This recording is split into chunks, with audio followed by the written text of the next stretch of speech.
Magandang araw sa lahat. Maagang gising tayo today mga people kasi sasama tayo kina Dee at Chaba na mag-jogging. Mag-walking.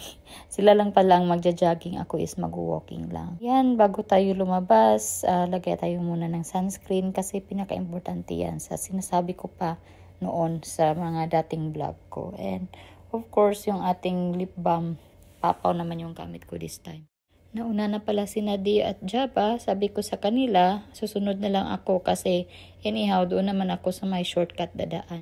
Dahil may tira akong saging kagabi, dinala ko na rin para at least kung magutom tayo, yan, may mga kain. Nagutom na nga, kakalakad pa lang. Nakarating na pala tayo sa ating mahiwagang lagusan. O, tingnan nyo naman ako, nahihirapan yung muko. Pero laban lang inday, ganyan talaga yan.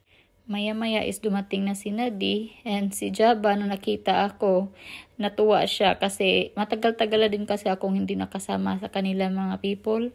Kaya yan siya tatalon-talon. Parang gusto niyang makijogging din ako sa kanila pero hindi pwede Chaba. Sorry ka na lang, kayo lang dalawa ni Dee. As usual, napaka-peaceful talaga ng lugar kaya maganda talaga maglakad-lakad dito.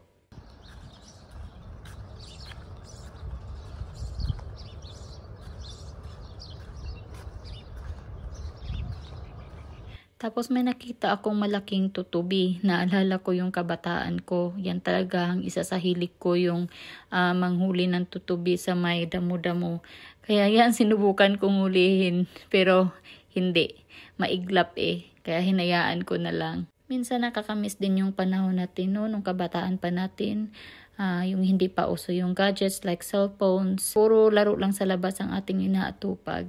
Ang dami na din palang malalaking isda sa kanilang pa-fish pan. Sana in the future pwede mamingwit dito para fresh yung ating ulam. Maya-maya pa ay nakabalik na si Dee sa kanilang pangalawang laps na ata ito. And this time sabi ko sa kanya ako naman ang magdala kay Chaba kasi naawa na ako kay Chaba puro talon-talon na lang and nadidisturbo rin yung pagja-jogging ni Dee. Since mainit na, napagod din ako sa aking kakalakad. Nagtambay muna kami ni Chaba dyan sa may gilid ng lake habang nag-aantay kay Dee. Napagod ako mga people. Kasi mainit na. Kinuha ko si Chaba. Sabi ko kay Dee ako na magdala kasi patalon-talon kasi siya pag nakita niya ako naglalakad. Ayan, dito lang kami sa may shade. Nag-aantay kay Dee. Ciao. Si Chaba, hello!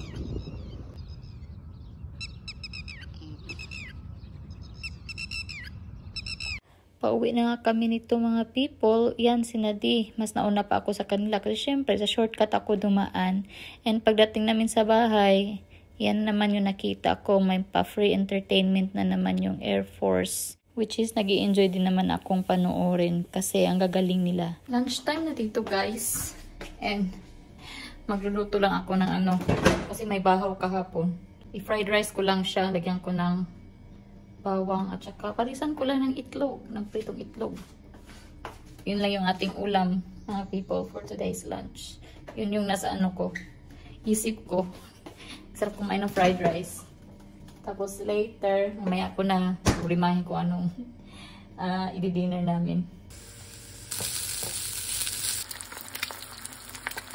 Naalala ko, mas masarap din pala yung fried rice at itlog pag may kapares na kape, no?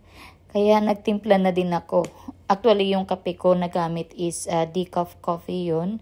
So, wala masyadong caffeine. Yung kasi ang advice ng doktor na huwag masyadong uminom ng mga caffeinated drinks. Dinner time na guys. And ang aking lulutuin is para kay Dee is yan, chicken breast.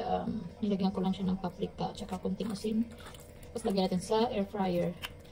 And sa akin naman is pasta. Lagyan ko ng chicken breast din and spinach. And since wala akong cream, lagyan ko lang siya ng gatas. So we'll see kung masarap bang resulta. Kasi mas masarap talaga pag cream yung nilagay, no? Pero wala man akong cream.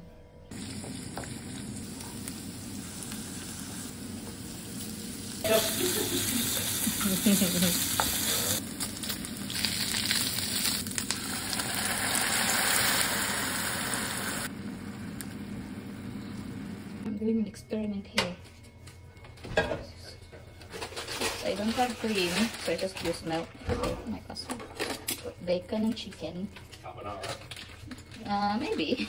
Natimplahan na natin yung ating creamy sauce. Kaya yan, nilagay ko na yung pasta.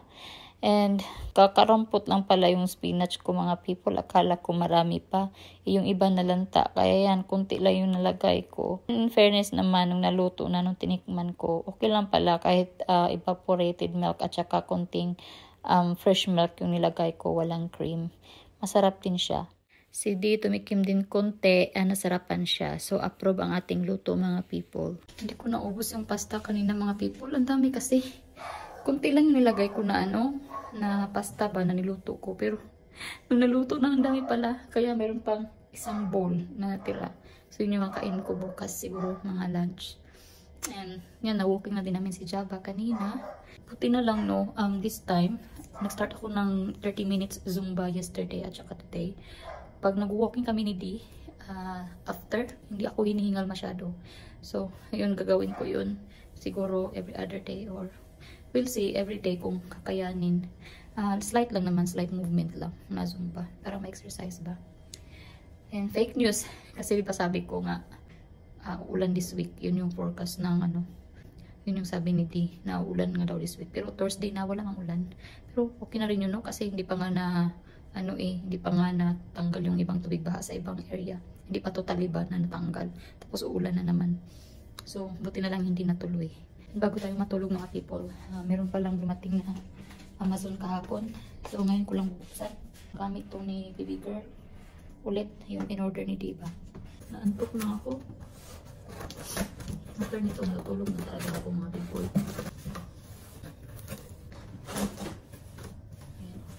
So, ito na yung bagong bottle warmer na in-order ni D. So, yung brand niya this time is Chico.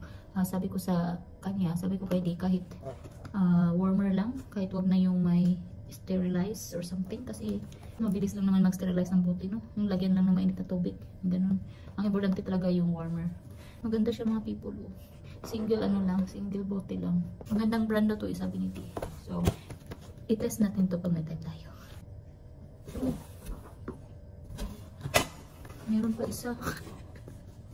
Diyan naman tayo. Dalawa yung dumating mga people. Oh, nice yan. Chico. Tapos ito naman yung pangalawa.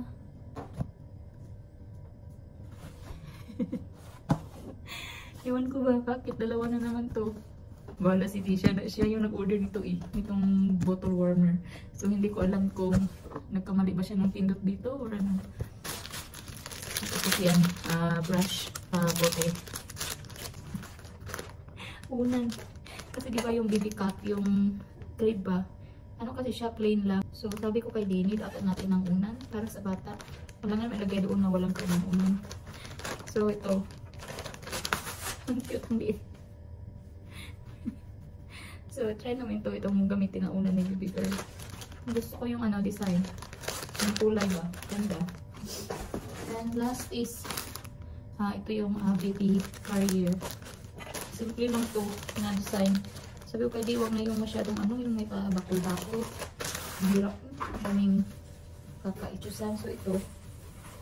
Yan. So, sobrang simple lang yan. Gabi din siyang review na maganda. Kaya ito yung kinuha namin. Tsaka super light lang din. Kaya tingnan mo naman, foldable. Pwede lang i-handsack sa bag ba kung mag-travel. So yun guys, puti na lang dumating to ng maaga-aga. Para madagdag-arrange na naman natin. Pero itong dalawang warmer talaga. Iwan ko ba't dalawa na naman yung na-order. So yun lang guys. Uy, matutulog na kami. Si Shaba naglalaro dito sa likod ko. And yun lang ating vlog for today. Maraming salamat sa inyong palaging panonood. Ingat kayo palagi. God bless and bye-bye!